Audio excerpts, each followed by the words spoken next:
सभी को नमस्कार। मैं कौशल कुमार और स्वागत है आपका हमारे चैनल स्टडी विद कौशल में। तो केमिस्ट्री का जो सेशन मैं पढ़ा रहा था आप लोगों को, उसमें आज आप लोगों को पढ़ाने वाला हूँ मोल कंसेप्ट और गैस लॉज। ये बहुत इंपॉर्टेंट टॉपिक हो जाता है, खास करके रेलवे वगैरह एग्जाम के लिए। रेलवे वगैरह में इसमें न्यूमेरिकल्स पूछे जाते हैं। रेलवे का कोई भी एग्जाम हो, चाहे एनटीपीसी हो, ग्रुप डी हो, चाहे जेईई का एग्जाम हो, चाहे वो टेक्नीशियन एलपी वाला एग्जाम हो या आरपीएफ कांस्टेबल या एसआई वाला एग्जाम हो। लेकिन बिहार के एग्जाम में इससे कंसेप्चुअल क्वेश्चन पूछे जाते हैं। ठीक है, सिर्फ कंसेप्ट पूछे जाएंगे, न्यूमेरिकल नहीं पूछे जाते हैं, अभी तक तो नहीं पूछे गए हैं। तो चलिए बिना लेट किए स्टार्ट करते हैं आज का टॉपिक। सबसे पहले पढ़ते हैं मोल कंसेप्ट। ठीक है, मोल के बारे में समझते हैं। पदार्थ की मात्रा का एसआई यूनिट होता है मोल। जब फिजिक्स पढ़ाएंगे तो उसमें एसआई यूनिट पढ़ाएंगे कि किसका क्या होता है। उसमें हम लोग पढ़ाएंगे पदार्थ की मात्रा का जो एसआई यूनिट होता है वो होता है मोल। ठीक है, तो मोल होता क्या है?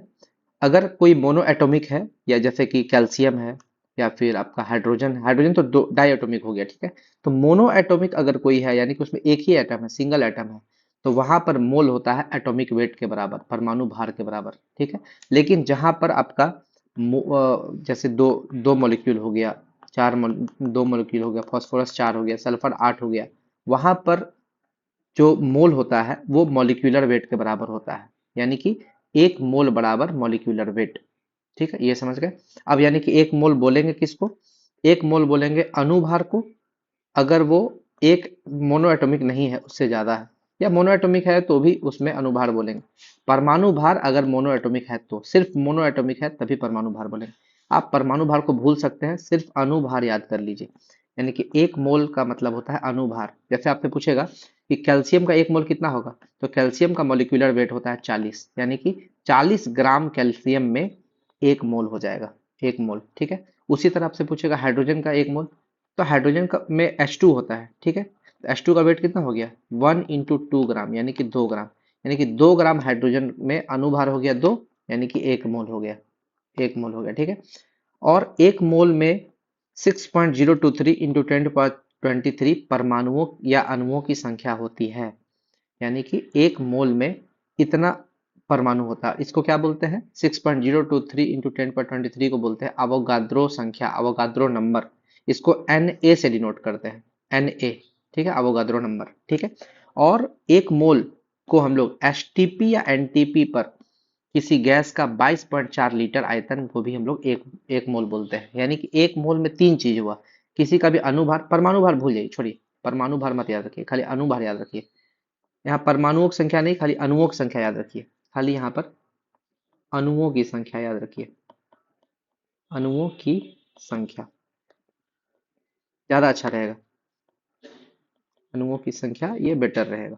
ठीक है, और आपका एसटीपी या एनटीपी, एसटीपी या एनटीपी होता क्या है ये बता देते हैं। एसटीपी को बोलते हैं standard temperature and pressure, standard temperature and pressure.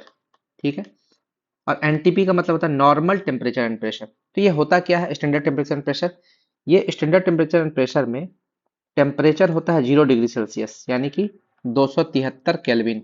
ठीक है, और प्रेशर का बात करें तो प्रेशर होता है 1 एटमॉस्फेयर, यानी कि 760 mm of Hg, 760 mm of mercury, या इसको 76 सेंटीमीटर ऑफ Hg भी बोल सकते हैं। याद रखिए एग्जाम में पूछता है आपसे कि एक एटमॉस्फेयर किसको बोलेंगे, 760 mm ऑफ Hg या 76 सेंटीमीटर ऑफ Hg। ठीक है, ये प्रेशर हो गया। तो एसटीपी पर कितना होता है? एक एटमॉस्फेयर प्रेशर, और टेम्परेचर कितना हो गया? 0 डिग्री सेल्सियस या 273 केल्विन। और वॉल्यूम कितना होता है? ये 22.4 लीटर। तो ये आपको वॉल्यूम याद रखना है, 22.4 लीटर। ठीक है, चलिए आगे बढ़ते हैं। अब हम लोग इसको क्वेश्चन से समझते हैं। तो सबसे पहले जो भी हम लोग पढ़े हैं उसको हम ऐसे कह सकते हैं कि जो नंबर ऑफ मोल्स होता है, नंबर ऑफ मोल्स, उसको कैसे कर सकते हैं? Given mass, given mass divided by molecular mass, molecular mass. यानी कि गिवन मास स्मॉल m और मॉलिक्यूलर मास कैपिटल M। तो ये हो जाएगा आपका नंबर ऑफ मोल्स। ठीक है, और दूसरा तरीका क्या है? नंबर ऑफ मोल्स कैसे निकलेगा? गिवन नंबर ऑफ मॉलिक्यूल्स बट्टा अवोगाद्रो नंबर। ठीक है, Na को बोलते हैं अवोगाद्रो नंबर। और नंबर ऑफ मोल्स कैसे निकलेगा? Given volume divided by 22.4 litre, 22.4 litre. ये तरीका है आपका नंबर ऑफ मोल्स निकालने का। यानी कि नंबर ऑफ मोल्स निकालने का क्या तरीका है? नंबर ऑफ मोल्स को स्मॉल एन से लिखते हैं। क्या हो जाएगा? गिवन मास बट्टा मॉलिक्यूलर मास, या फिर गिवन नंबर ऑफ मॉलिक्यूल्स बट्टा अवोगाद्रो नंबर, या गिवन वॉल्यूम बट्टा 22.4 लीटर। तो ये तीन तरीका है जिससे हम लोग नंबर ऑफ मोल्स निकाल सकते हैं, और इसी का यूज होगा न्यूमेरिकल में जो हम लोग आगे पढ़ने वाले हैं। चलिए न्यूमेरिकल स्टार्ट करते हैं। सॉल्यूशन।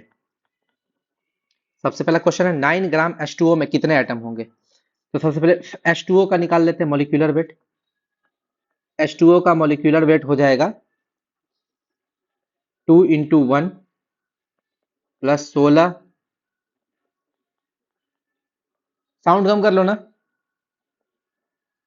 2 इंटू 1 प्लस 16 तो हो जाएगा 18 ग्राम।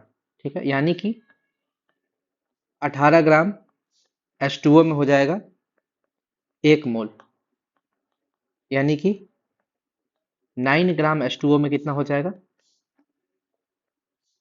9/18 मोल। ठीक है, अब हम लोग इसको 1 मोल क्यों लिखे 18 ग्राम में? क्योंकि जो मॉलिक्यूलर वेट होता है H2O का मॉलिक्यूलर वेट, देखिए हाइड्रोजन का 2 हो गया, ठीक है, और ऑक्सीजन का 16 हो गया, तो 16 2 हो गया 18। तो ये 18 हो गया इसका मॉलिक्यूलर वेट, यानी कि अनुभार। ठीक है, हम लोग पढ़े थे अनुभार को ही तो 1 मोल बोलते हैं, पढ़ चुका है पहले, वही चीज पढ़ रहे हैं। यानी कि 18 ग्राम H2O को बोलेंगे 1 मोल, तो 9 ग्राम हम लोग को दिया कितना है? 9 ग्राम। 9 ग्राम H2O में हो जाएगा 9/18 मोल, यानी कि इसको हम लोग काटेंगे तो हो जाएगा 1/2 मोल, 1/2 मोल। ठीक है, तो यहाँ सबसे पहले हम लोग क्या किए? मोल निकाल लिए। अब क्या करेंगे? 1 मोल में कितना एटम्स होगा? देखिए 1 मोल में हम लोग क्या पढ़े? 6.023 इंटू 10^23 अणुओं की संख्या, यानी कि इसमें कितना अणु होगा? 6.023 इंटू 10^23 मॉलिक्यूल्स होगा, यानी कि अणु होगा, अणु। ठीक है, लेकिन मॉलिक्यूल्स होगा, लेकिन यहाँ पे क्वेश्चन में क्या पूछा? एटम, कितना एटम होगा? एटम के लिए क्या करेंगे? 6.023 इंटू 10^23 में क्या मल्टीप्लाई करेंगे? देखिए इसमें कितना एटम है? हाइड्रोजन में 2 एटम है, ऑक्सीजन में 1 एटम है, तो 2 और 1 3 हो गया, 3 एटम। इसको 3 से मल्टीप्लाई कर देंगे, यानी कि 3 एटम्स। यानी कि अगर हम लोग को मॉलिक्यूल्स पूछा इतना और एटम पूछा तो इतना। ठीक है, लेकिन ये तो 1 मोल के लिए था ना, ये तो था 1 मोल के लिए, लेकिन हमारे पास है हाफ मोल, तो हाफ मोल में कितना हो जाएगा? इसी को हाफ से डिवाइड कर देंगे, यानी कि half into 6.023 into 10^23 into 3 atoms. इसी को जब हम लोग सॉल्व करेंगे, सॉल्व करके कितना आ जाएगा? 9.0345 इंटू 10^23 एटम्स। ये हो गया हमारा आंसर। ठीक है, चलिए अब आगे आता है अगला क्वेश्चन में। ये क्वेश्चन बोला कैल्शियम कार्बोनेट के 200 ग्राम में कितने अणु होंगे, कितने परमाणु होंगे? ठीक है, चलिए स्टार्ट करते हैं सॉल्यूशन। सबसे पहले ये गिवन वेट दिया हुआ 200 ग्राम, नंबर ऑफ मोल्स निकाल देते हैं। इसका पहले मॉलिक्यूलर वेट निकाल लेते हैं। मॉलिक्यूलर वेट इसका कैल्शियम कार्बोनेट का, यानी कि अणुभार, मॉलिक्यूलर वेट हो जाएगा। कैल्शियम का कितना होता है? 40। ठीक है, और 12 होता है कार्बन का। देखिए कैल्शियम का हो गया आपका, कैल्शियम का 40, कार्बन का 12 और ऑक्सीजन का 16 या 48, 48 टोटल जोड़ेंगे तो कितना हो जाएगा? 100 ग्राम। यानी कि हम लोग पढ़े थे 100 ग्राम हो गया 1 मोल। 100 ग्राम क्या हो गया? ये हो गया 1 मोल। जो भी मोलिक्यूलर वेट होता है वो 1 मोल होता है, लेकिन दिया कितना है? 200 ग्राम, तो 200 ग्राम CaCO3 कितना हो जाएगा? 2 मोल हो जाएगा, 2 मोल। ठीक है, और हम लोग जानते हैं 1 मोल में कितना अणु होता है, मॉलिक्यूल होता है? तो अवोगाद्रो नंबर Na, इतना मॉलिक्यूल होता है। अवोगाद्रो नंबर कितना होता है? 6.023 इंटू 10^23 मॉलिक्यूल्स, यानी कि अणु, है ना। मॉलिक्यूल्स को क्या लिखेंगे? अणु। ठीक है, यानी तो 2 मोल में कितना हो जाएगा? 2 टाइम्स मल्टीप्लाई कर देंगे, 6.023 इंटू 10^23 मॉलिक्यूल्स, ठीक है। और लेकिन एटम का बात करेंगे तो कितना एटम्स मल्टीप्लाई करना पड़ेगा, देखिए इसमें कैल्शियम हो गया एक, कार्बन हो गया एक, और ये हो गया तीन, यानी कि तीन एक चार एक पाँच, पाँच से मल्टीप्लाई करना पड़ेगा, यानी कि 2 × 6.023 इंटू 10⁻23 इंटू 5, तो ये हो जाएगा एटम्स, ठीक है। यानी कि इतना हो गया आपका मॉलिक्यूल्स यानी कि अणु जो पूछा था क्वेश्चन में, और इतना हो गया आपका एटम जो कि परमाणु पूछा था क्वेश्चन में, ठीक है। इसको सॉल्व करके भी लिख सकते हैं, चाहे तो नहीं भी लिख सकते हैं। आगे कैल्शियम सल्फेट, ठीक है, इसका 24 × 10⁻23 मॉलिक्यूल्स का भार बताना है, और 24 × 10⁻23 एटम्स का भार बताना है, दोनों अंतर होगा। देखिए सबसे पहले समझ लेते हैं इसका मॉलिक्यूलर वेट निकाल लेते हैं। CaSO4 का अनुभार यानी कि मॉलिक्यूलर वेट, अनुभार कितना हो जाएगा, तो देखिए कैल्शियम का सबसे पहले निकालेंगे तो हो जाएगा 40, फिर सल्फर का 32, और 4 ऑक्सीजन है तो 16 चौक 64, तो जोड़ देंगे इसको तो 136 ग्राम, ठीक है। सबसे पहला क्वेश्चन क्या पूछ रहा है, सबसे पहला क्वेश्चन पूछ रहा है 24 × 10⁻23 मॉलिक्यूल्स का भार बताना है। हम लोग जानते हैं कि 6 × 10⁻23 मॉलिक्यूल्स का भार जो होता है वही होता है मॉलिक्यूलर वेट, और उसी को बोलते हैं एक मोल, ठीक है। तो यानी कि 136 ग्राम हो जाएगा, लेकिन क्वेश्चन में किया कितना दिया है, 24 × 10⁻23 मॉलिक्यूल्स का भार निकालना है, मॉलिक्यूल्स का भार निकालना है। देखिए 6 × 10⁻23 का भार 136, तो 24 यानी कि इससे 4 गुना है, तो 4 से मल्टीप्लाई कर देंगे, यानी कि 136 × 4 ग्राम कितना हो जाएगा, 544 ग्राम। दूसरा क्वेश्चन क्या बोल रहा है, एटम 24 × 10⁻23 एटम्स। अब इसको समझिए, 6 × 10⁻23 मॉलिक्यूल का भार है इतना, लेकिन जब एटम का बात करेंगे तो कितना एटम हो जाएगा, एक, एक दो और चार, छः, छः से मल्टीप्लाई करना पड़ेगा, यानी कि इंटू 6 एटम्स का भार हो जाएगा 136 ग्राम, ठीक है। यानी कि यहां पर समझिए इतना मॉलिक्यूल था, लेकिन एटम में 6 से मल्टीप्लाई करना पड़ा, क्यों, क्योंकि इसका कैल्शियम सल्फेट का एक मॉलिक्यूल में 6 एटम होता है, ठीक है। अब देखिए यानी कि 6 × 10⁻23 एटम्स का भार कितना हो जाएगा, यानी कि इस 6 को हटाएंगे तो यह 6 डिवाइड हो जाएगा, 136 डिवाइडेड बाय 6 ग्राम। तो हम लोग से पूछा 24 × 10⁻23 एटम्स का भार, यानी कि इसमें 4 का गुना कर देंगे, यानी कि इसमें 4 का गुना, तो कितना हो जाएगा 136/6 इंटू 4 ग्राम। इसको कैलकुलेट करेंगे ये हो जाएगा 90.66 ग्राम। ये प्रैक्टिस का चीज है, जितना प्रैक्टिस कीजिएगा उतना ही आसानी से बनेगा। आगे आता है अगला क्वेश्चन है 5.6 लीटर ऑक्सीजन में कितने एटम होंगे, 5.6 लीटर ऑक्सीजन में। तो सबसे पहले समझते हैं कि लीटर वाला क्वेश्चन आ गया। हम लोग पढ़े हैं कि किसी भी गैस का 22.4 लीटर जब होता है उसको क्या बोलते हैं हम लोग, एक मोल बोलते हैं, ठीक है। तो 5.6 लीटर को क्या बोलेंगे, 5.6/22.4, तो हो जाएगा 4 बार में कट जाएगा, तो 1/4 मोल, 1/4 मोल, ठीक है। यानी कि 1 मोल और यहाँ 1/4 मोल, 1 मोल में हम लोग को पता है कितना एटम होगा, ठीक है, कितना मॉलिक्यूल होगा ये पहले निकाल लीजिए, 6.023 इंटू 10⁻23 मॉलिक्यूल होगा, अणु होगा, मॉलिक्यूल्स। लेकिन ऑक्सीजन को हम लोग क्या लिखते हैं, O2, ठीक है। यानी कि एक मॉलिक्यूल में इसका 2 एटम होता है, यानी कि जब इसको एटम के टर्म में लिखेंगे तो ये हो जाएगा 6.023 इंटू 10⁻23, फिर 2 से मल्टीप्लाई करना पड़ेगा तो ये हो जाएगा एटम्स। ये है एक मोल में, ठीक है, एक मोल में इतना मॉलिक्यूल और इतना एटम, लेकिन यहाँ पर है 1/4 मोल। 1/4 मोल में एटम निकालना है, तो यानी कि जो एटम हम लोग यहाँ निकाले हैं एक मोल में, उसको 1/4 से डिवाइड करना पड़ेगा, यानी कि 1/4 इंटू 6.023 इंटू 10^23 एटम्स। ठीक है, एटम यानी कि परमाणु। अब देखिए, और अच्छा ये 2 भी छूट गया हम लोग का, इंटू टू एटम्स। ये 2 से 2 कट जाएगा और ये 2 से हो जाएगा, ये कटेगा तो हो जाएगा 3.0115।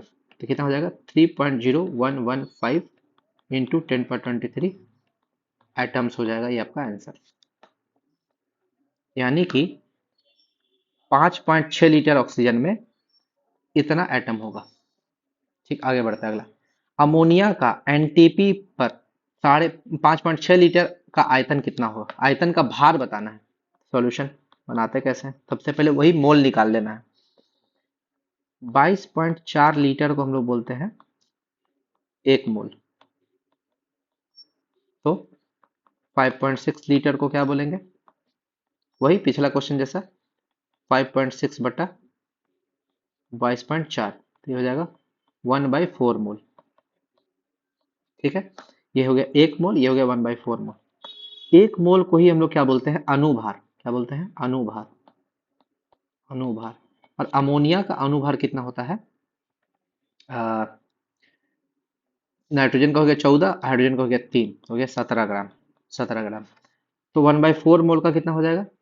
1/4 से 17 को कर देंगे, है ना, 17 ग्राम, तो ये हो जाएगा आपका 4.25 ग्राम। ठीक है, अगला क्वेश्चन। H2 गैस के 1.5 इंटू 10^23 अणुओं का एनटीपी पर आयतन ज्ञात करना है। तो सबसे पहले आप ये समझ लीजिए कि यहाँ पर 6 × 10⁻23 अणु जो होता है, अणुओं को हम लोग क्या बोलते हैं? एक मोल बोलते हैं, एक मोल। ठीक है, इसी को तो बोलते हैं अवोगाद्रो नंबर। अवोगाद्रो नंबर को बोलते हैं एक मोल। ठीक है, तो यहाँ पर कितना है? 1.5 इंटू 10^23 अणु, इसको कितना बोलेंगे हम लोग?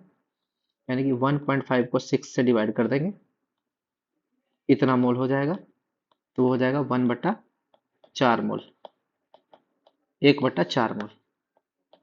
ठीक, अब समझिए, आयतन निकालना है, आयतन, एनटीपी पर आयतन। तो एक मोल का आयतन कितना होता है, जानते थे? 22.4 लीटर। तो 1/4 मोल का आयतन क्या होगा? 1/4 इंटू 22.4 लीटर, यानी कि 5.6 लीटर। एकदम सिंपल है। आगे अगला क्वेश्चन है, 2.8 लीटर H2S गैस में कितने एटम होंगे? इसको समझ लेते हैं। 2.8 लीटर H2S गैस है, तो 22.4 लीटर को हम लोग क्या बोलते हैं? एक मोल। एक मोल। 2.8 लीटर को हम लोग क्या बोलेंगे? 2.8 बटा 22.4 मोल, यानी कि 1/8 मोल, 1/8 मोल। अब देखिए, एक मोल में कितना एटम होगा? पहले मॉलिक्यूल्स निकाल लेते हैं।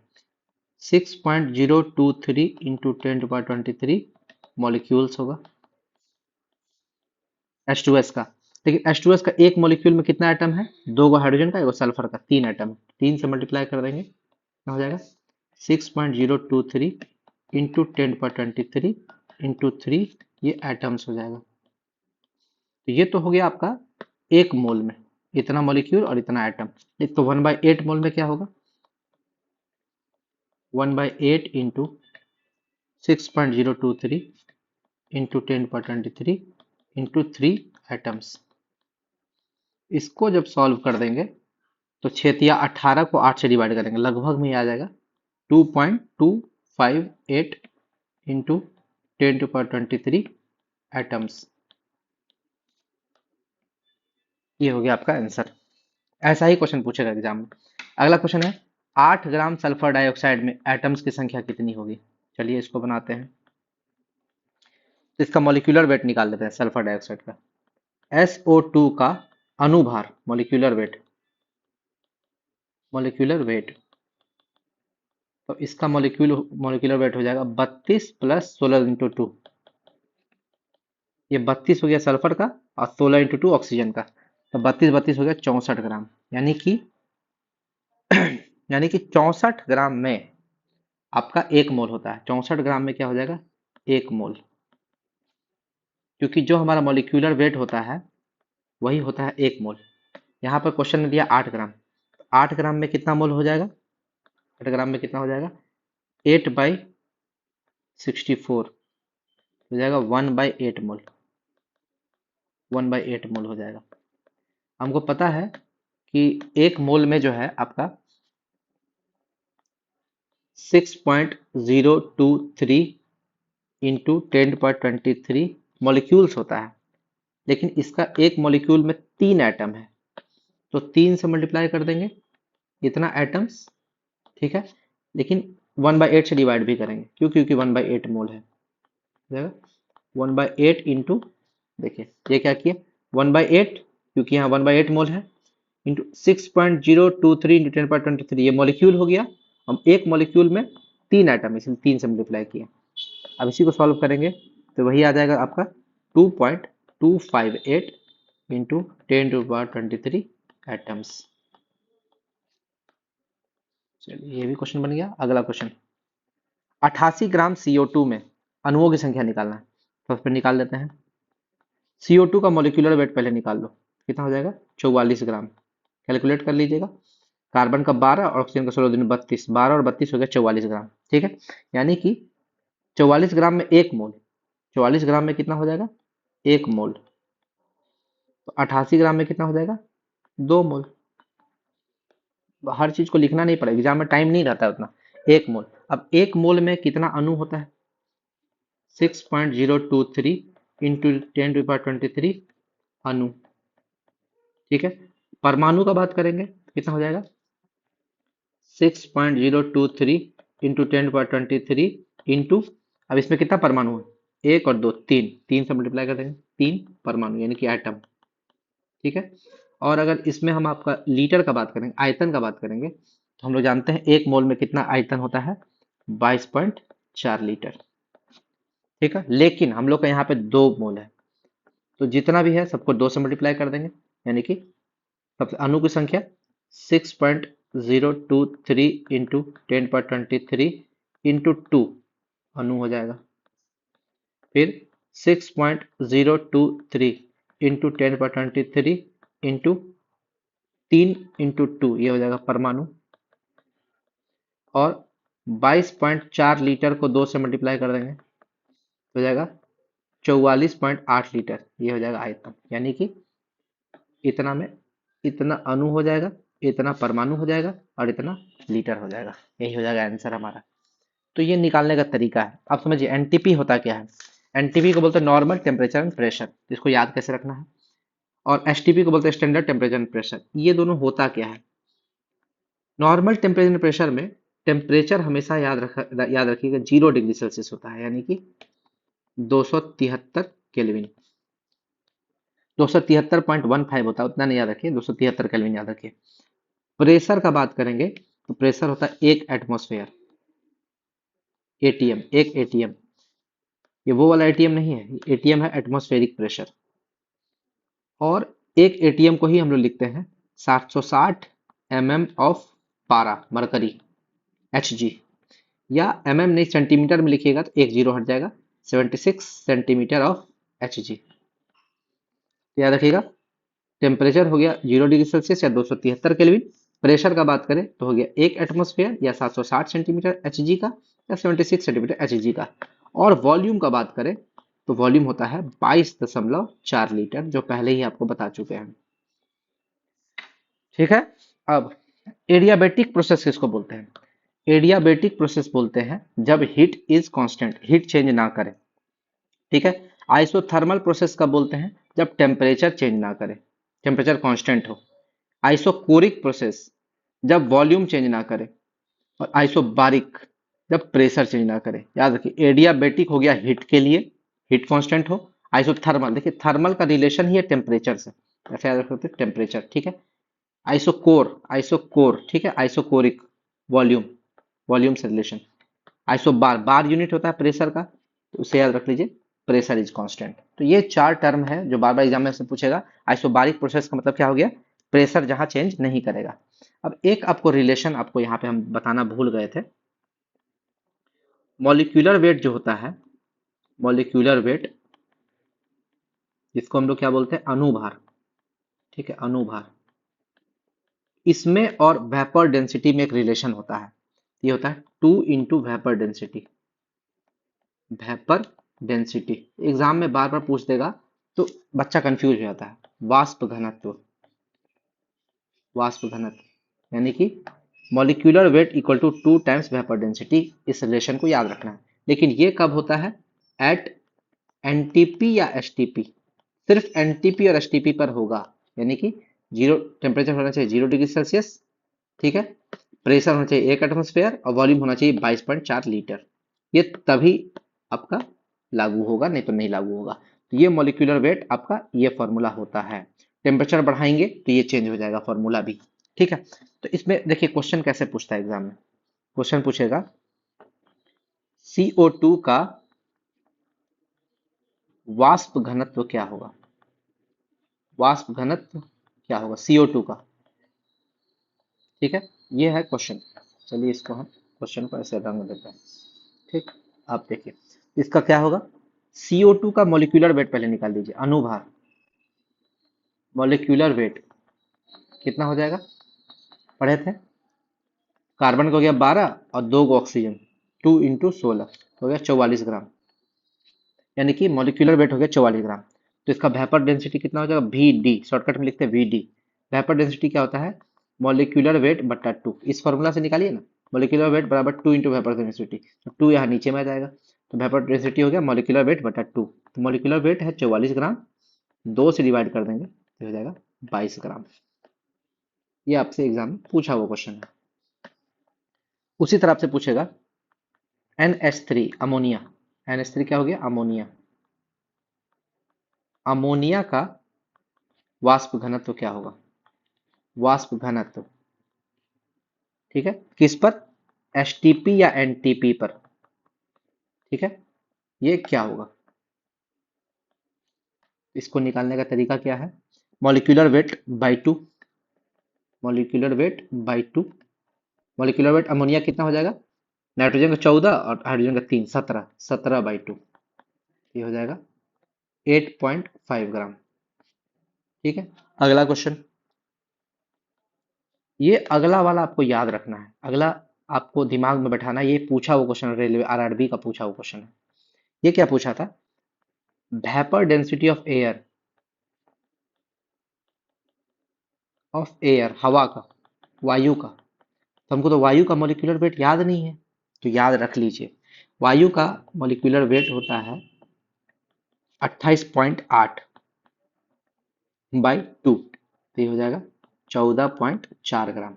यानी कि मॉलिक्यूलर वेट, वेपर डेंसिटी जो एयर का है, एयर का अगर निकालना बोले तो हम लोग को 14.4 याद रखना है। इसको रिमेंबर, याद रखिए, रिमेंबर, एकदम आपको याद रखना है ये चीज, क्योंकि ये गलती नहीं कर सकते हैं। एग्जाम में आपको ये नहीं बोलेगा कि हमको 28.8 याद नहीं है मॉलिक्यूलर वेट, ठीक है। जिसका भी मॉलिक्यूलर वेट 28.8 से ज्यादा होगा वो हवा से भारी है, यानी कि वो नीचे रहेगा, और जिसका वेट 28.8 से हल्का है वो ऊपर रहेगा, आसमान में, ठीक। आगे आगे देखते हैं अगला अगला क्वेश्चन।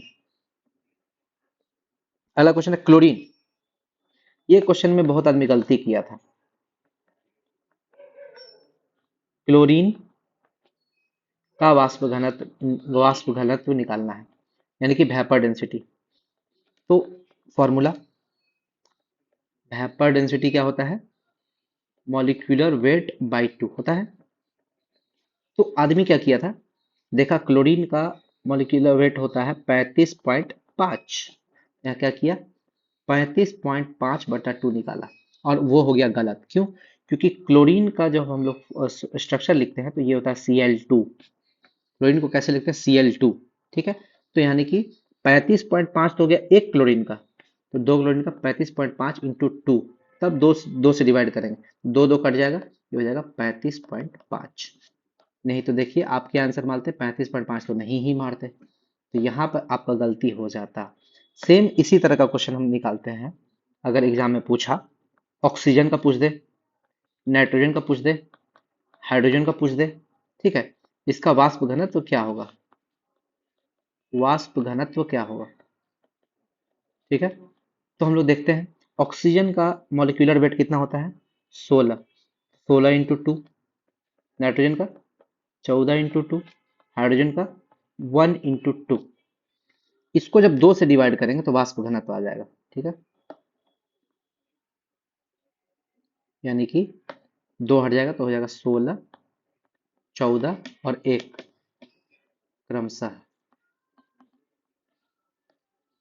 यानी कि ऑक्सीजन का 16, नाइट्रोजन का 14 और हाइड्रोजन का 1, यही होगा वाष्प घनत्व। अगला क्वेश्चन है आपका, निम्न में से किस गैस का वाष्प घनत्व 15 है, 15 है, ये क्वेश्चन पूछा हुआ है। पहला ऑप्शन में था इथेन, इथेन का फॉर्मूला होगा C2H6। दूसरा ऑप्शन में था ओजोन, ओजोन का होता है फॉर्मूला O3। तीसरा ऑप्शन में था SO2 सल्फर डाइऑक्साइड, और चौथा ऑप्शन में था NH3 अमोनिया। तो सबसे पहले क्या करेंगे, किसका वाष्प घनत्व हम लोग को पूछ रहा है, 15 होगा, तो क्या करेंगे, सबका मॉलिक्यूलर वेट निकाल लेंगे। इथेन का मॉलिक्यूलर वेट कितना हो जाएगा, कार्बन का दो कार्बन है तो 12 दूनी 24, और 6 हाइड्रोजन, 24 + 6 30, मॉलिक्यूलर वेट हो गया 30। ओजोन का कितना हो जाएगा, 16 × 3 यानी कि 48, 48। सल्फर डाइऑक्साइड का कितना हो जाएगा, 32 + 16 दूनी 32 तो हो जाएगा 64 ग्राम,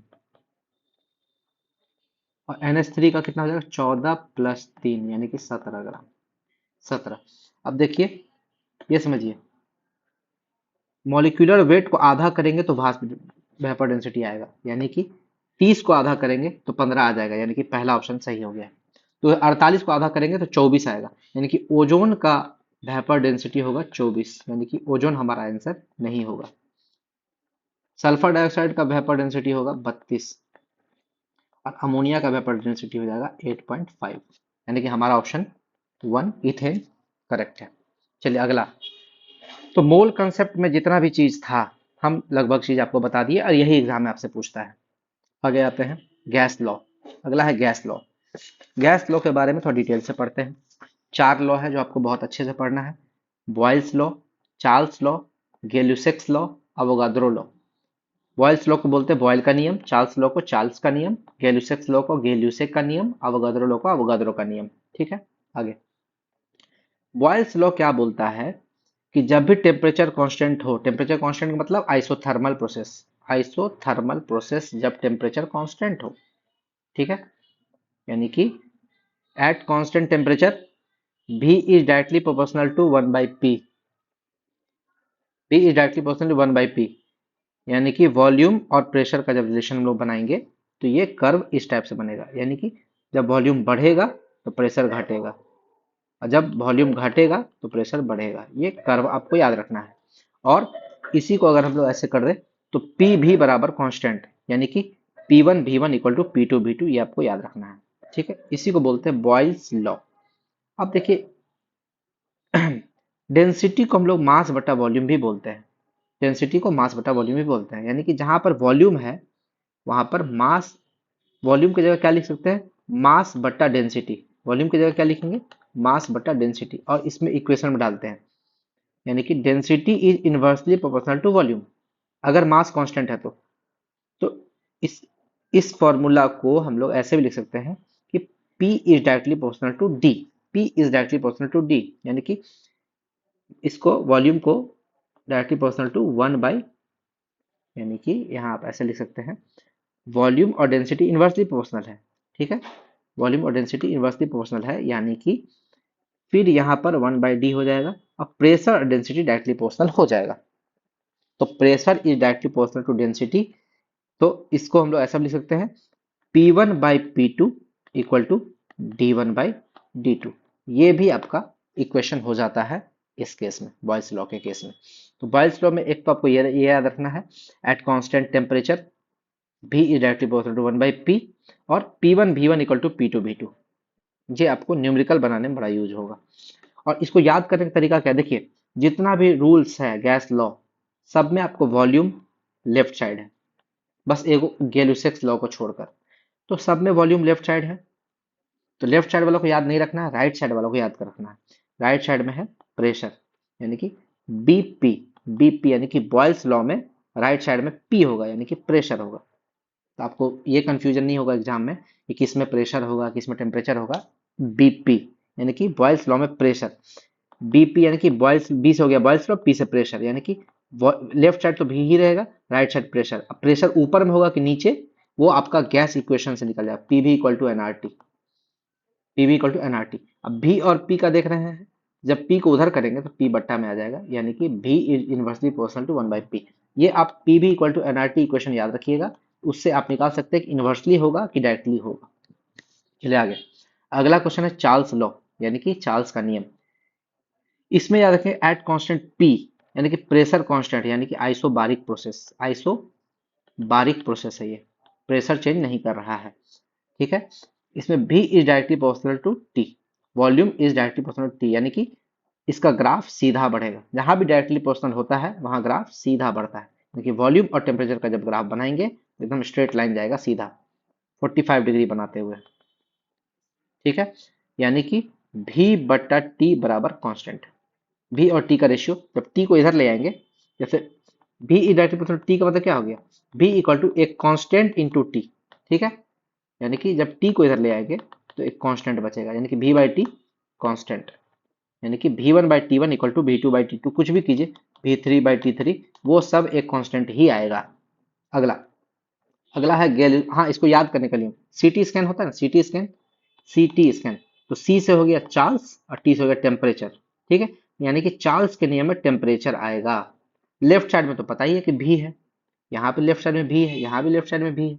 लेफ्ट साइड को याद नहीं रखना है, राइट साइड में टी होगा, वो सीटी स्कैन, ये आपको ट्रिक ट्रिक है याद रखने का। अगला है गैलुसेक्स लॉ, इसका याद रखने का तरीका जीपीटी, यानी कि जी से हो गया गैलुसेक्स लॉ, पी से हो गया प्रेशर, टी से टेम्परेचर, यानी कि इसमें वॉल्यूम का खेला नहीं है, प्रेशर और टेम्परेचर का खेला है, यानी कि इसमें वॉल्यूम कांस्टेंट हो जाएगा।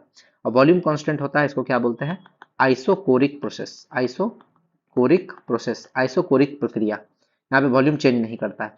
P is directly proportional to T, यानी कि प्रेशर और टेम्परेचर का ग्राफ खींचेंगे तो वो एक स्ट्रेट लाइन बनेगा, ठीक है। अब इसको समझिए, यानी कि P is directly proportional to T, यानी कि P बराबर एक कांस्टेंट टाइम्स T, यानी कि जब टेम्परेचर को नीचे ले आएंगे तो कांस्टेंट हो जाएगा, K बराबर कांस्टेंट, ठीक है। यानी कि P और T का रेशियो हमेशा कांस्टेंट आएगा, यानी कि P1 by T one equal to P2 by T2 equal to P3 by T3, ये हमेशा सेम आएगा। तो ये हो गया आपका गैलुसेक्स लॉ। लास्ट आता है अवोगाद्रो लॉ, ठीक है। अवोगाद्रो लॉ, अवोगाद्रो का नियम, ये क्या बोलता है, यहाँ पे टेम्परेचर भी कांस्टेंट है, प्रेशर भी कांस्टेंट है, तो volume is directly proportional to N number of moles, number of moles, यानी कि ए एन, ए एन इसको याद रखना, ए एन अवोगाद्रो, ए से हो गया अवोगाद्रो, एन से number of moles. Left side में तो भी रहेगा ही, ठीक है। सिर्फ एक जीपीटी में भी नहीं है, जहां पर दो लेटर है बीपी, सीटी, ए एन, वहां पर लेफ्ट साइड में भी है। यहाँ पर तीन लेटर है जीपीटी, यानी कि यहाँ पर लेफ्ट साइड में भी नहीं है, इसीलिए तीन लेटर बनाया गया है। आगे, इसमें भी जब भी और एन का ग्राफ खींचेंगे, नंबर ऑफ मोल्स और वॉल्यूम का ग्राफ, तो वो एक स्ट्रेट लाइन बनेगा, और भी और एन का रेशियो भी कांस्टेंट होगा। आगे ऊपर सभी के नियमों को, सभी नियम को कंबाइन कर देंगे, तो P V is directly proportional to N T, यानी कि P V equal to N R T. ये इक्वेशन होता है, इसको बोलते हैं आइडियल गैस इक्वेशन, आदर्श गैस समीकरण। ये हमेशा आइडियल गैस के लिए ही ये इक्वेशन वैलिड है, बाकी और किसी भी गैस के लिए ये इक्वेशन वैलिड नहीं है। एक चीज आप याद रखिएगा इस इक्वेशन से, कि P one V one by N one T one equal to P2 V2 by N2 T2, ये हमेशा सेम होता है और इसका वैल्यू आता है यूनिवर्सल गैस कांस्टेंट आर के बराबर। देखिए इसमें जब हम लोग सब को इधर लेंगे, एन और टी को इधर लेंगे, तो उधर से क्या बचेगा आर, यानी कि P V by N T equal to R, यानी कि कांस्टेंट। ठीक है, आर को क्या बोलते हैं, यूनिवर्सल गैस कांस्टेंट। यानी कि जब भी पी भी और एन टी को हम लोग ले आएंगे एक तरफ, तो उधर से बचेगा आर, यूनिवर्सल गैस कांस्टेंट। और इस इक्वेशन को याद रखिए, ये हम आपका न्यूमेरिकल बनाने में सबसे इंपॉर्टेंट है। इसको हम ये कर देते हैं, मार्क कर देते हैं ऐसे, ये, अरे हो गया, ये हो गया आपका मार्क। यानी कि ये आपका जो इक्वेशन है, ये बहुत जरूरी है न्यूमेरिकल बनाने के लिए, इसी इक्वेशन को याद रखना है। और आर जो है, आर को बोलते हैं यूनिवर्सल गैस कांस्टेंट, सार्वत्रिक गैस नियतांक। ठीक है, इसको परिभाषा कैसे करते हैं, जब इस आर को क्या लिखेंगे, पी भी बाई एन टी, पी भी बाई एन टी, इसको इसमें कर दीजिए, आपको एन और टी को इधर ले आइए, तो आर क्या हो जाएगा, पी भी बाई एन टी। पी और भी का मल्टीप्लीकेशन होता है वर्क डन, क्या होता है, वर्क डन। ठीक है, तो पी भी की जगह लिख दिए हम लोग W by N T. N को 1 कर दिए और टी को 1 कर दिए, यानी कि 1 केल्विन और 1 मोल। यानी कि जब एन को 1 कर देंगे और टी को 1 कर देंगे, तो आर किसके बराबर हो जाएगा, डब्ल्यू के बराबर हो जाएगा। यानी कि इसका परिभाषा यहीं से निकलता है, गैस द्वारा या गैस पर, चाहे तो गैस द्वारा कर दीजिए या गैस पर, प्रति मोल, प्रति मोल मतलब कि 1 मोल, एन को क्या कर दिए 1 मोल, प्रति मोल प्रति केल्विन ताप, यानी टेम्परेचर को भी 1 केल्विन कर दिए, प्रति केल्विन मतलब 1 केल्विन, और 1 मोल एन को कर दिए। तो एन को 1 मोल कर दिए, टी को 1 मोल कर दिए, तो जो वर्क डन हो गया, जो किया गया कार्य है, वही कहलाता है आर। तो गैस द्वारा, गैस पर प्रति मोल यानी कि पर मोल, पर टेम्परेचर केल्विन, जो पर किया गया कार्य, जो वर्क डन है, वो उसी को आर बोलते हैं। यानी कि पर मोल पर केल्विन टेम्परेचर पर जो वर्क डन है, वही आर के बराबर है। ये इसको आप याद रख लीजिए। आगे आते हैं, आर का वैल्यू कितना होता है, ये आपसे एग्जाम में पूछ देता है। आर का वैल्यू हो जाएगा आपका, एग्जाम में पूछेगा तो 8.314 जूल जूल पर मोल केल्विन, यानी कि जूल ऊपर है और मोल और केल्विन नीचे में है डिनोमिनेटर में। और इसका वैल्यू 1.98 कैलोरी और मोल में पूछेगा। ठीक है, यहाँ पे जूल की जगह कैलोरी कर दीजिएगा, तो आपका 4.184 से डिवाइड करना पड़ेगा, यानी इसको इससे जब डिवाइड करेंगे तो 1.98 आ जाएगा, यानी कि 1.98 कैलोरी पर मोल पर केल्विन। इसको कभी कभी न्यूमेरिकल में 2 भी ले लेते हैं कैलोरी वाले टर्म में, क्योंकि 2 अप्रोक्सीमेटली निकालने के लिए आसान होता है। और लीटर एटमोसफेयर जब लेंगे, लीटर एटमोसफेयर, क्योंकि हम लोग पढ़े ना वर्क को पी भी, तो पी हो गया प्रेशर, हो गया एटमोसफेयर, और वॉल्यूम का हो गया लीटर। तो लीटर एटमोसफेयर को भी हम लोग वर्क बोल सकते हैं, जूल बोल सकते हैं। तो जूल के बदले हम लोग लीटर एटमोसफेयर ले रहे हैं, तो वहां पर आर का वैल्यू चेंज हो जाएगा 0.082। तो यानी कि आर का तीनों वैल्यू आपको याद रखना है, एग्जाम में आपसे पूछ सकता है। ठीक है, एक कैलोरी होता है 4.184 जूल, यही उल्टा अगर पूछ दे एक जूल, तो क्या हो जाएगा 0.234 कैलोरी, यानी कि एक जूल में 0.234 कैलोरी होता है। इसको भी याद रखिएगा, आपका फिजिक्स में जब यूनिट एंड डायमेंशन पढ़ेंगे, तो वहां पर ये बहुत इंपॉर्टेंट हो जाता है, कन्वर्जन ऑफ यूनिट। ठीक है, जूल को कैलोरी, कैलोरी को जूल, ये सब जरूरी हो जाता है। आगे, तो यहाँ पर आपका इक्वेशन जो है पीवी इक्वल टू एनआरटी, ये आइडियल गैस इक्वेशन है, इसको 3 तरीका से लिखा जाता है। पीवी इक्वल टू एनआरटी हो गया पहला तरीका, ठीक है, इसको बोलते हैं फर्स्ट मेथड। दूसरा तरीका है P M equal to D R T. कैसे आएगा देखिए, ये कैसे आएगा P M equal to D R T, इसको समझिए। डेंसिटी को हम लोग क्या लिखते हैं, मास बट्टा वॉल्यूम लिखते हैं, मास बट्टा वॉल्यूम। तो वॉल्यूम के बदले क्या लिखेंगे, मास बटा डेंसिटी। ठीक है, तो यहाँ वॉल्यूम है, वहां पर हम लोग क्या लिख देंगे, मास बटा डेंसिटी। ठीक है, और जो नंबर ऑफ मोल्स है, इसको क्या लिखेंगे, given mass by molecular mass.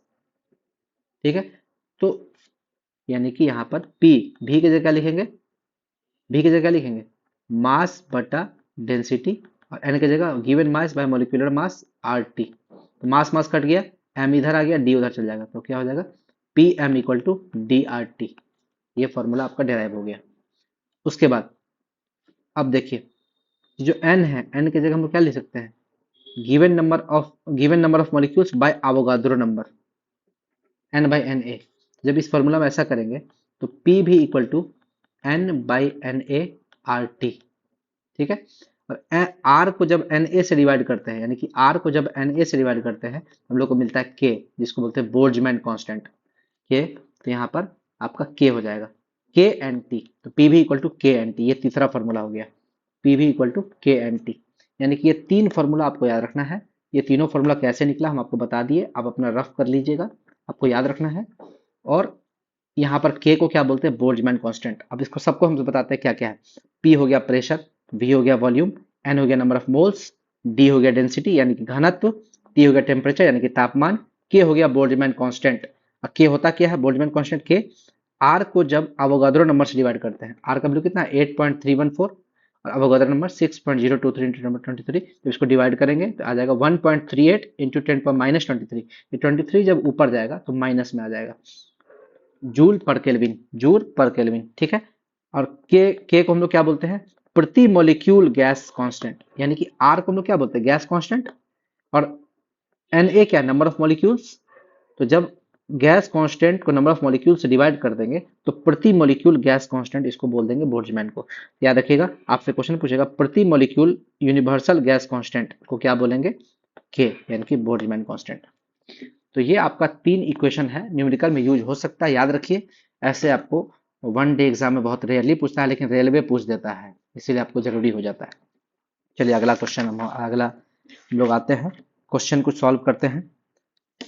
सबसे पहले आपका क्या बोल रहा है, एक 18 ml गैस सैंपल को 3.5 एटमॉस्फेरिक प्रेशर पर रखा गया है, यानी कि इसको हम लोग सॉल्व करते हैं। सबसे पहले कैसे होगा समझिए, यदि दाब को घटाकर 2.5 एटमॉस्फेयर कर दिया, यानी कि पहले दाब कितना था 3.5 एटमॉस्फेयर, बाद में हो गया 2.5 एटमॉस्फेयर, तो आप ऐसे कर लीजिए, P1 हो गया आपका 3.5 atm और P2 हो गया आपका 2.5 atm, ठीक है। P1 P2 निकल गया। अब देखिए वॉल्यूम का बात करते हैं, पहले वॉल्यूम था 18 ml, अब बाद में वॉल्यूम क्या होगा वो पूछ रहा है, यानी कि V1 है आपका 18 ml,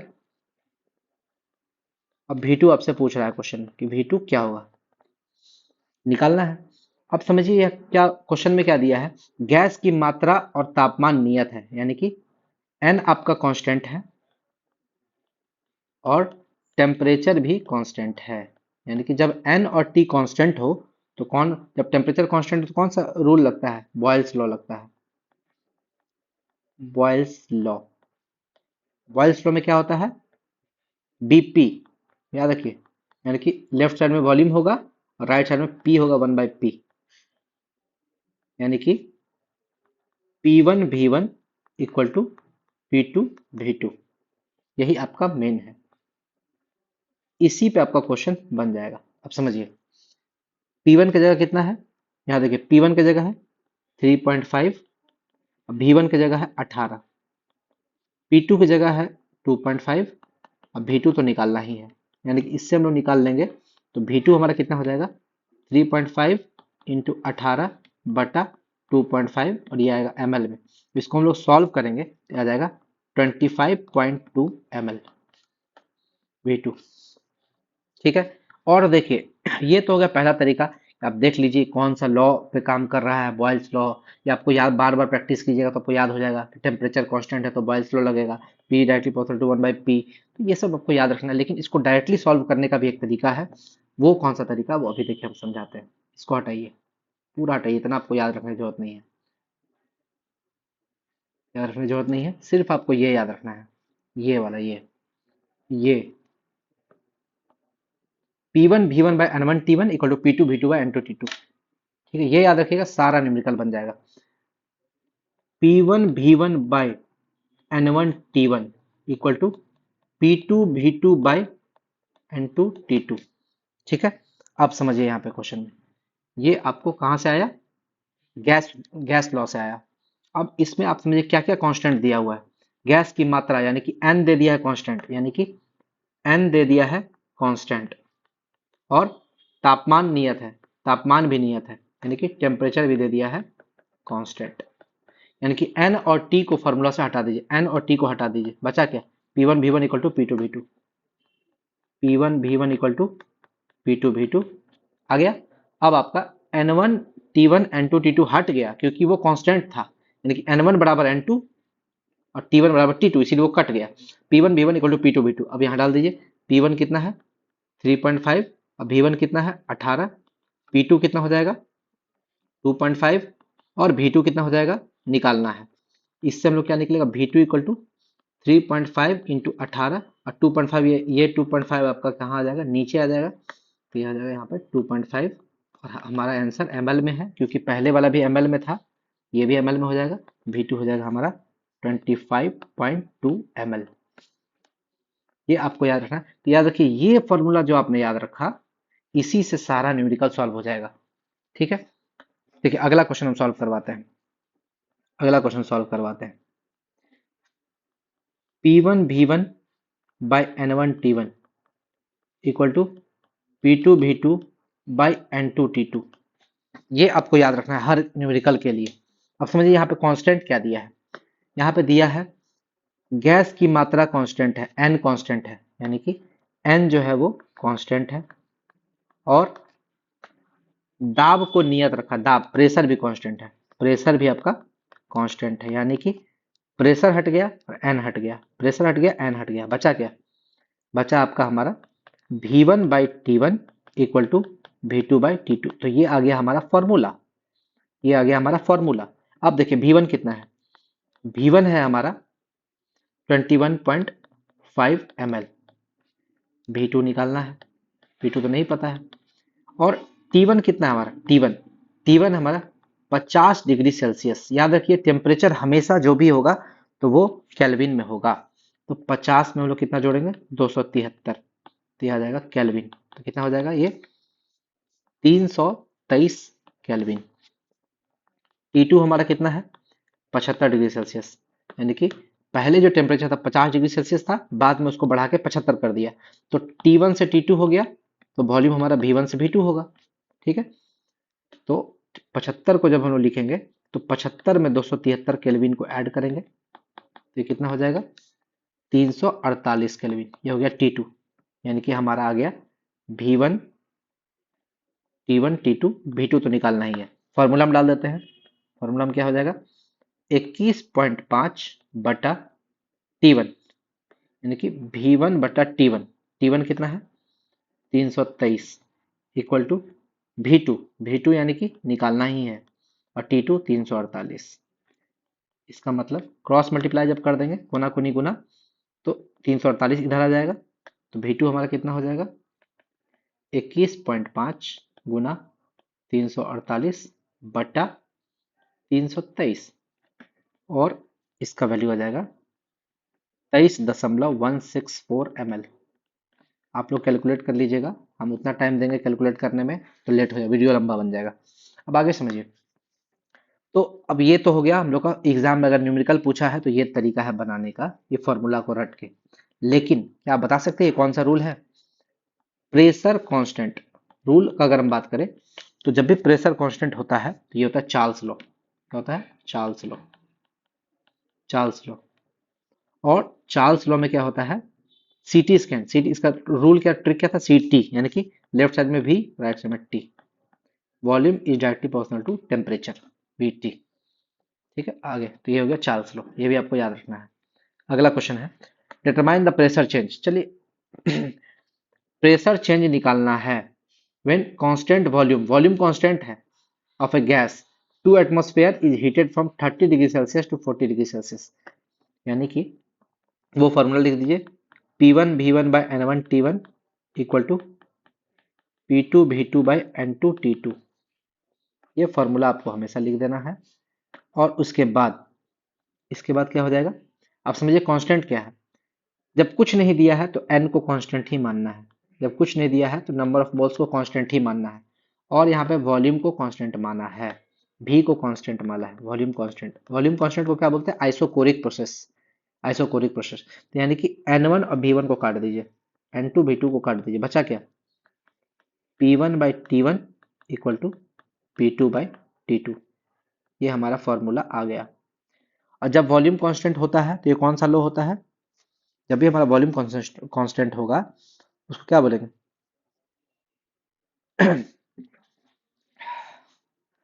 चलिए इसको हम बनाते हैं, जब भी हमारा वॉल्यूम कांस्टेंट होगा इसको बोलेंगे गैल्यूसेक्स लॉ। क्या बोलेंगे गैल्यूसेक्स लॉ। और गैल्यूसेक्स लॉ का फॉर्मूला था जीपीटी, चैट जीपीटी, है ना। जी हो गया गैल्यूसेक्स लॉ, पी से हो गया प्रेशर, टी से temperature. P is directly proportional to T. ये भी आपको याद रख लेना है, जब भी कुछ पढ़ेंगे तो उसको रिवीजन भी मार लेना है। अब देखिए ये तो हो गया गैल्यूसेक्स लॉ, अब इसको न्यूमेरिकल सॉल्व करते हैं। ठीक है, यहाँ पर आपका P1 कितना है? P1 है आपका 2 एटमोस्फेयर, 2 एटमोस्फेयर। P2 निकालना है, नहीं पता है। T1 हमारा 30 डिग्री सेल्सियस, कभी नहीं गलती कीजिएगा, 30 नहीं लीजिएगा, हमेशा उसको केल्विन में लेना है। 30 में हम क्या याद करेंगे? 273, ये हो जाएगा हमारा 303 केल्विन। और T2 का बात करेंगे तो 40 डिग्री सेल्सियस, ये कितना हो जाएगा? 40 में 273 ऐड करेंगे तो ये हो जाएगा हमारा 313 केल्विन। ठीक है, अब इस फॉर्मूला में बैठा देते हैं, क्या हो जाएगा? P1 यानी कि 2/T1, T1 यानी कि 303, P2, P2 यानी कि निकालना है, और T2 यानी कि 313, क्रॉस मल्टीप्लाई कर देंगे, क्या हो जाएगा? P2 equal to 2 into 313/303। इसको सॉल्व करेंगे तो याद है हमारा 2.066 एटमोस्फेयर, 2.066 एटमोस्फेयर, ये हो गया हमारा आंसर। अगला question, eight constant temperature and pressure, यानी कि यहाँ पर टेम्परेचर भी कांस्टेंट है, प्रेशर भी कांस्टेंट है। यानी कि यहाँ पर अगर हम लोग निकालें तो टेम्परेचर भी कांस्टेंट है और प्रेशर भी कांस्टेंट है। जब टेम्परेचर भी कांस्टेंट हो, प्रेशर भी कांस्टेंट, तो इसको बोलते हैं अवोगाद्रो लॉ, अवोगाद्रोज लॉ। और अवोगाद्रो लॉ में क्या होता है? ए एन, यानी कि लेफ्ट साइड में वॉल्यूम, राइट साइड में एन, नंबर ऑफ मोल्स। ठीक है, यानी कि इसमें ऐसा वो फॉर्मूला लगाते हैं, P1 V1 by N1 T1 equal to P2 V2 by N2 T2। ठीक है, टेम्परेचर कांस्टेंट था तो टेम्परेचर को हटा दिए दोनों तरफ से, प्रेशर कांस्टेंट दोनों तरफ से, प्रेशर हटा दिए, तो क्या बचा? V1 by N1 equal to V2 by N2। ये हमारा आ गया फॉर्मूला। अब देखिए V1 हमारा कितना है? पहला वॉल्यूम देखिए, eight constant temperature and pressure 6 litre of gas, यानी कि पहले था 6 लीटर, V1 हो गया हमारा 6 litre. V2 what will be new volume will result, यानी कि नया वॉल्यूम क्या होगा, तो V2 तो हम लोग को निकालना है। ठीक है, और उसके N1 कितना है हमारा? N1 है आपका 0.975 मोल। ठीक है, 0.975 मोल। और N2 है हमारा, N2 1.9 मोल, 1.9 मोल, 1.9 मोल। इस इक्वेशन में डाल देते हैं, V1 की जगह 6, N1 की जगह 0.975, V2 निकालना है, और N2 1.9। इसका मतलब V2 equal to 6 into 1.9 divide by 0.975 litre, litre में ही आएगा आंसर। यानी कि V2 अगर हम लोग निकालेंगे तो आ जाएगा 11.692 लीटर, 11.692 लीटर। आगे आते हैं, अगला क्वेश्चन, ये लास्ट क्वेश्चन है हमारा न्यूमेरिकल का, इसका गैस लॉ वाला। तो देखिए इसमें ये समझना है कि प्रेशर आपका कांस्टेंट, देखिए कांस्टेंट प्रेशर दिया हुआ है, तो प्रेशर जब कांस्टेंट है, ठीक है, तो यहाँ पे लगेगा चार्ल्स लॉ, चार्ल्स लॉ, यानी कि सीटी स्कैन, यानी कि volume is directly proportional T, इसका रूल होता है सी टी। सी से हो गया चार्ल्स, टी से टेम्परेचर, यानी कि राइट साइड में टेम्परेचर रहेगा और लेफ्ट साइड में तो भी ही रहता है, तो ये हो गया चार्ल्स लॉ। आगे इसमें समझिए, T1 है आपका 0 डिग्री सेल्सियस, इसको केल्विन में कीजिएगा तो 273 केल्विन। T2 है आपका 273 डिग्री सेल्सियस, यानी कि इसको अगर केल्विन में कीजिएगा तो हो जाएगा 546 केल्विन। ठीक है, V1 है आपका 25 ml, अब V2 निकालना है, V2 निकालना है। अब कौन फॉर्मूला लगेगा हम लोग? हमारा वही P1 V1 by N1 T1 equal to P2 V2 by N2 T2। ठीक है, यहाँ पे प्रेशर कांस्टेंट है तो प्रेशर को काट देंगे, प्रेशर को काट दिए, और कुछ नहीं दिया तो एन को भी काट देंगे, कुछ नहीं दिया तो उसको भी कांस्टेंट ही मानना है। यहाँ बचा क्या? V1 by T1 equal to V2 by T2। ठीक है, यानी कि इसमें जब फॉर्मूला डालेंगे तो V1 हमारा कितना है? 25 बाई T1 हो गया 273 equal to V2 by T2 हो गया हमारा 546, यानी कि V2 equal to cross multiply कर देंगे 25 इंटू 546 बटा 273।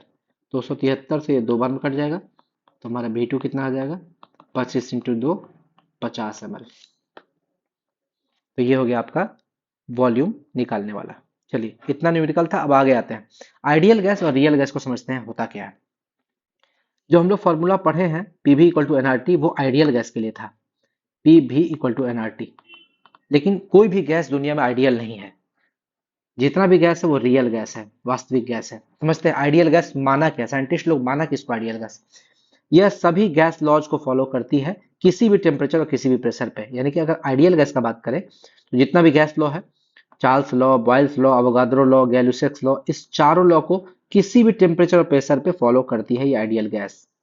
लेकिन ये पॉसिबल नहीं है, कोई भी गैस आइडियल नहीं होता, याद रखिएगा। रियल गैस क्या होती है, कोई भी गैस, ऑक्सीजन, हाइड्रोजन, नाइट्रोजन, जो भी है वो रियल गैस है, वो आइडियल गैस हो ही नहीं सकता है। दुनिया में कोई भी गैस आइडियल नहीं है, आइडियल गैस हाइपोथेटिकल होता है। यानी कि यह सभी गैस लॉ को केवल लो प्रेशर और हाई टेम्परेचर पर ही फॉलो करता है। यानी कि किसी भी रियल गैस को आइडियल गैस बनाने के लिए प्रेशर को क्या करना पड़ेगा, लो, और टेम्परेचर को क्या करना पड़ेगा, हाई, तभी वो आइडियल गैस का इक्वेशन को फॉलो करेगा। यानी कि रियल गैस जो है, जितना भी गैस लॉ है, Charles law, Boyle's law, Avogadro law, Gay Lussac's law, उसको फॉलो करेगा। तो उसमें कंडीशन क्या होना चाहिए, प्रेशर होना चाहिए लो और टेम्परेचर होना चाहिए हाई। ठीक है। अगला आइडियल गैस। अब अगर आइडियल गैस का बात करें, आइडियल गैस का मोशन स्ट्रेट लाइन में रैंडम तथा कांस्टेंट होता है। तो वो तो रियल गैस का भी होता है। रियल गैस में भी स्ट्रेट लाइन में रैंडम और जिगजैग मोशन होता है, कांस्टेंट मोशन होता है।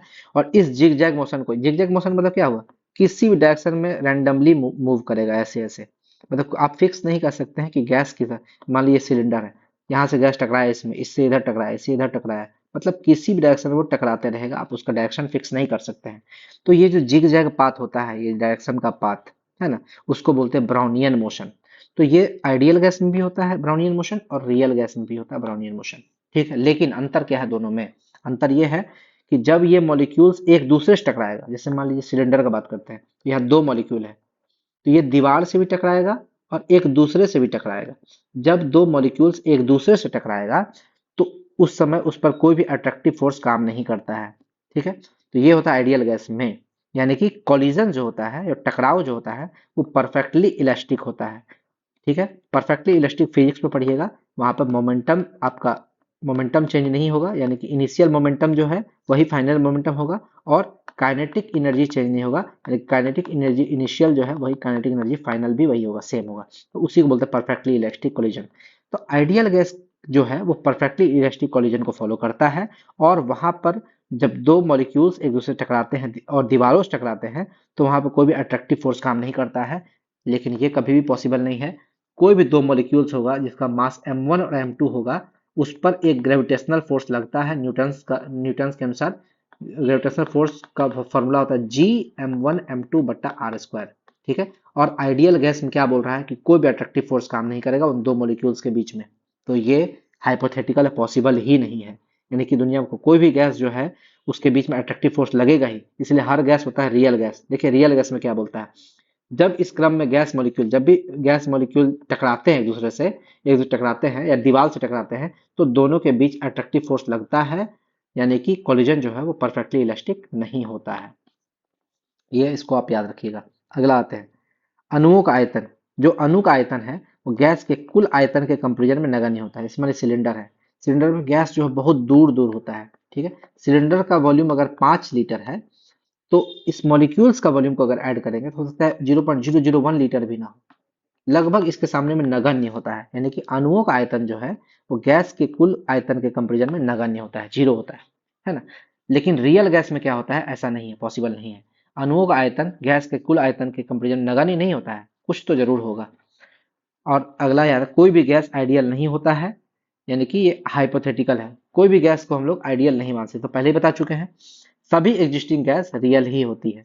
ठीक है, और आइडियल गैस में क्या समझते हैं, ideal gas PV equal to NRT को फॉलो करता है ना, इस इक्वेशन को फॉलो करता है। लेकिन रियल गैस जो है वैंडरवाल इक्वेशन को फॉलो करता है। वैंडरवाल जो है एक साइंटिस्ट थे, उन्होंने ये प्रूफ किया कि कोई भी गैस जो है वो आइडियल नहीं होता है, और उसका जब भी प्रेशर निकालेंगे, रियल गैस का जो ये रियल है, रियल गैस का प्रेशर निकालेंगे तो पी में कुछ ऐड करना पड़ेगा। आइडियल गैस का जो पी है उसमें ए एन स्क्वायर बाई भी स्क्वायर ये टर्म ऐड करना पड़ेगा, और वॉल्यूम में एन बी ये टर्म घटाना पड़ेगा। यानी कि जो आइडियल गैस है उसका एक्चुअल प्रेशर जो है, सॉरी रियल गैस जो है उसका एक्चुअल प्रेशर आइडियल गैस के प्रेशर से कुछ ज्यादा है। क्यों? क्योंकि पी में प्लस कर रहे हैं, ऐड कर रहे हैं, पी प्लस। यानी कि आपसे अगर क्वेश्चन पूछेगा कि आइडियल गैस और रियल गैस का बात करें तो आइडियल गैस का प्रेशर जो है उससे बड़ा होता है रियल गैस का प्रेशर, लेकिन वॉल्यूम आइडियल गैस का बड़ा होता है।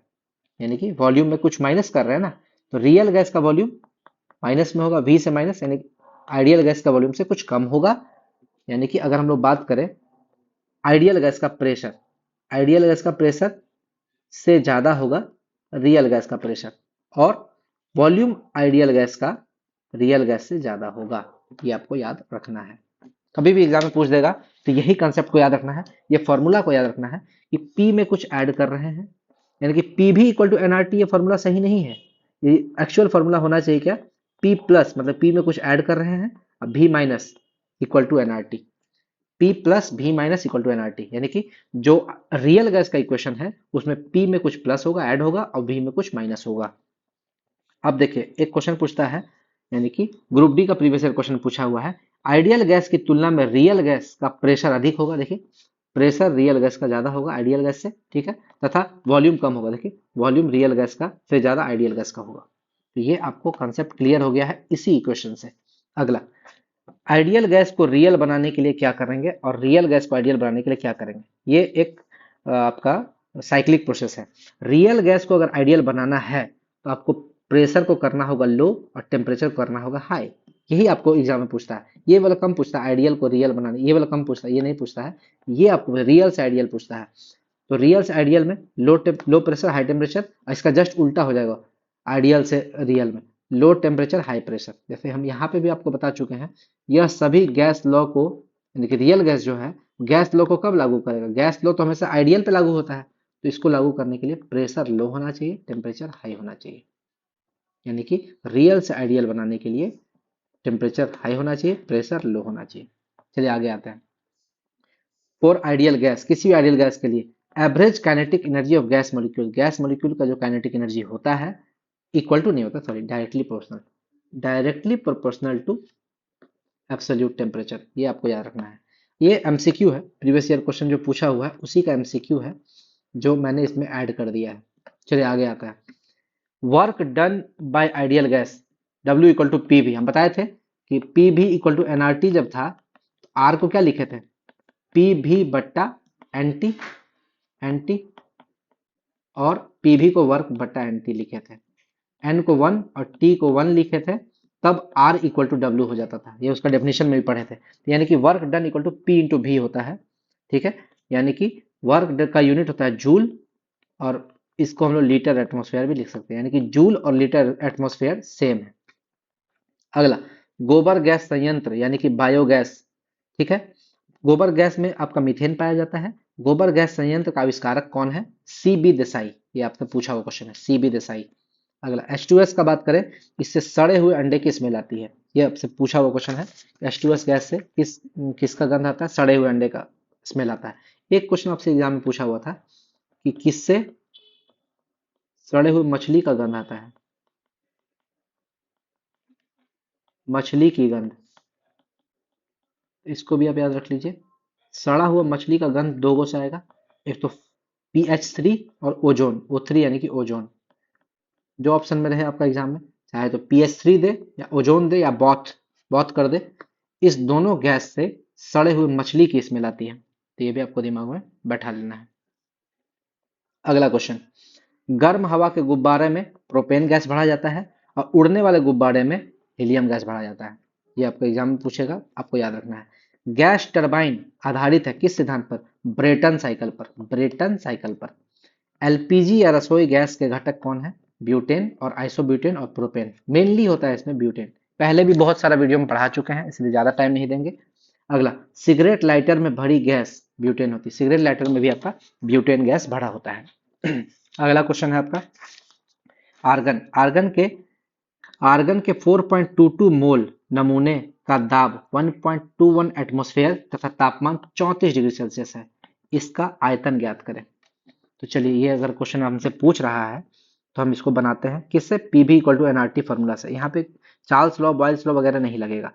यहाँ पर देखिए आपको क्या दिया है, एन दे दिया 4.22 मोल, एन दे दिया 4.22 मोल, ठीक है, यहाँ पे दिया हुआ है।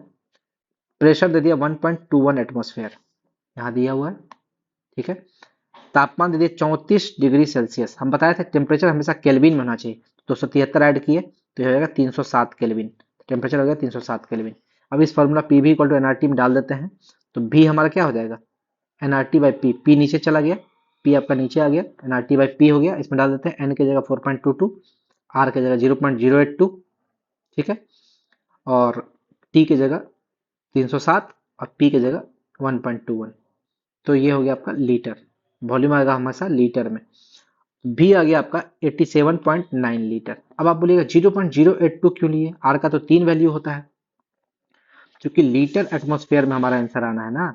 देखिए आर का वैल्यू जो है, आर का 3 वैल्यू होता है, हम लोग पहले पढ़ चुके हैं।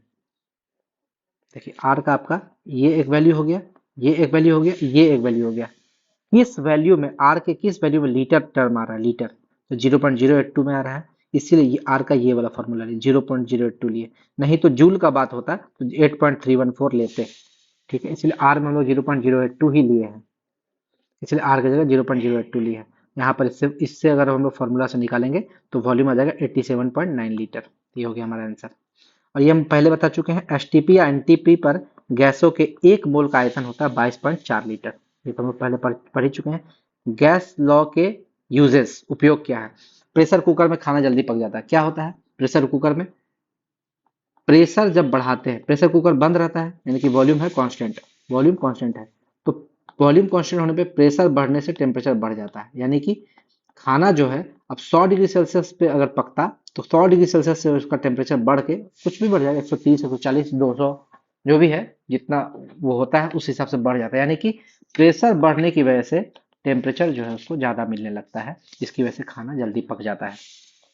ऊंचे पहाड़ियों पर खाना देर से पकता है, क्यों, क्योंकि प्रेशर घटने से, ऊंचे पहाड़ी पर जाएंगे तो प्रेशर घट जाता है, तो प्रेशर घटने से टेम्परेचर भी घट जाता है और खाना आपका देर से पकता है। जस्ट इसका एक दूसरे का उल्टा है।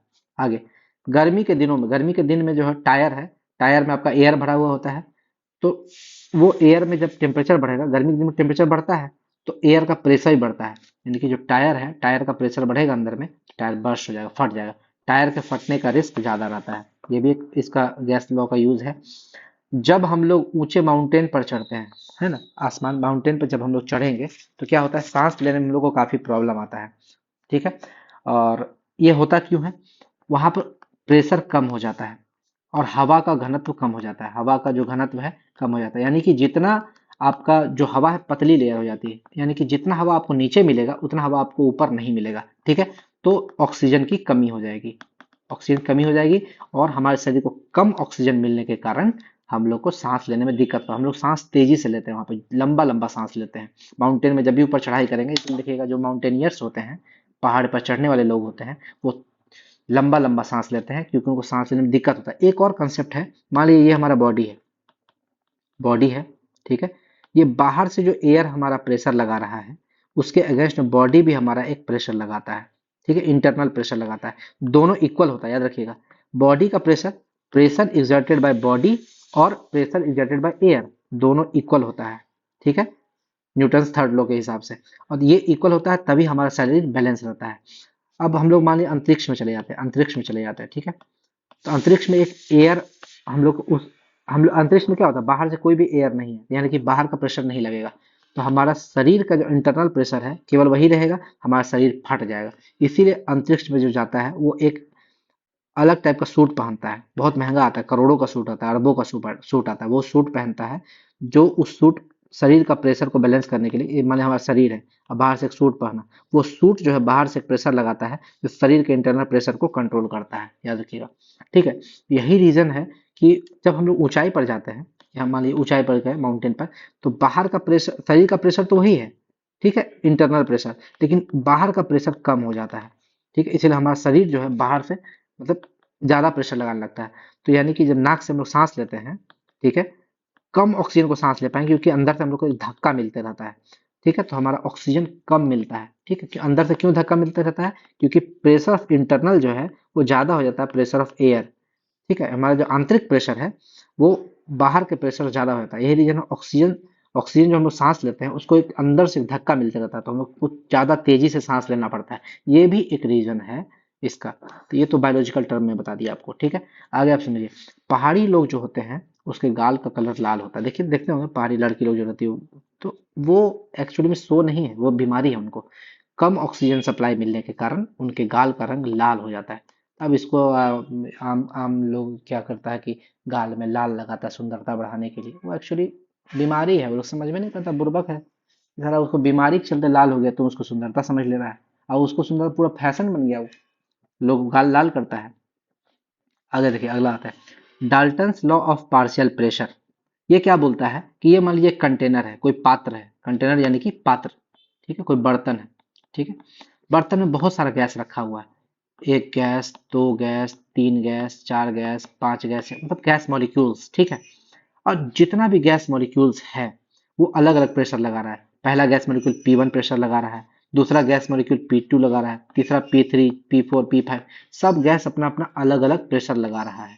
तो टोटल प्रेशर जब भी हम लोग काउंट करेंगे ना, टोटल प्रेशर, तो जितना भी प्रेशर है उसको जोड़ देंगे, ठीक है, तो जितना भी छोटा छोटा प्रेशर दिख रहा है इसको हम लोग बोलते हैं, साइंस में एक टर्म है पार्शियल प्रेशर, पार्शियल प्रेशर।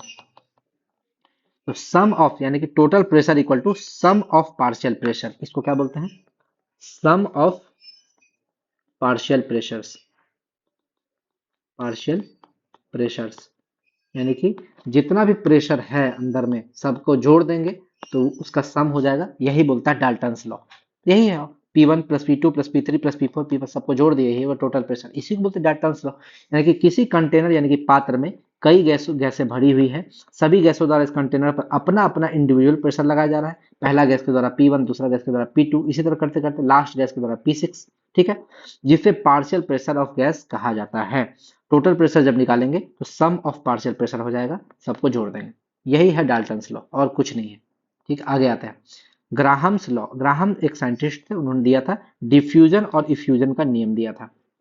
इन्होंने क्या किया, डिफ्यूजन किसको बोलते हैं, फैलना, फैलना, डिफ्यूजन का मतलब क्या, फैलना, किसी गैस का उसके सराउंडिंग्स में फैलना। जैसे मान लीजिए कि खाना बना रहे हैं, खाना बना रहे हैं, उसका गैस फैलता है तो हमारे नाक में जाता है, नाक में जाता है तो हम लोग बताते हैं ओ आज मटन बन रहा है, या फिर सोयाबीन का सब्जी बन रहा है, या फिर कुछ भी बन रहा है, कुछ अच्छा बन रहा है ना, कुछ सेंट आता है, सेंटेंस पता कर लेते हैं, अंडा बन रहा है, मछली बन रहा है, तो वो डिफ्यूजन की वजह से होता है, फैलने के कारण, ठीक है, वो होता है डिफ्यूजन।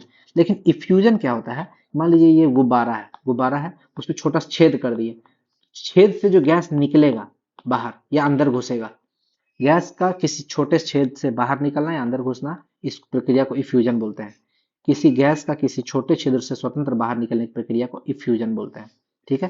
अब देखिए रेट ऑफ डिफ्यूजन या इफ्यूजन किसी भी आइडियल गैस का, ये भी आइडियल गैस के लिए ही है, ठीक है, ग्राहम ग्राहम जो रूल दिया है वो क्या होता है, रेट जो है उस गैस का मॉलिक्यूलर मास m क्या है, अनुभार, अनुभार के इन्वर्सली प्रोपोर्शनल होता है, उल्टा होता है, उस इन्वर्सली प्रोपोर्शनल में भी रूट, स्क्वायर रूट, ठीक है, और rate is inversely proportional of square root of density, यानी कि मास के भी इन्वर्सली प्रोपोर्शनल, डेंसिटी के भी इन्वर्सली प्रोपोर्शनल, लेकिन टेम्परेचर के डायरेक्टली प्रोपोर्शनल।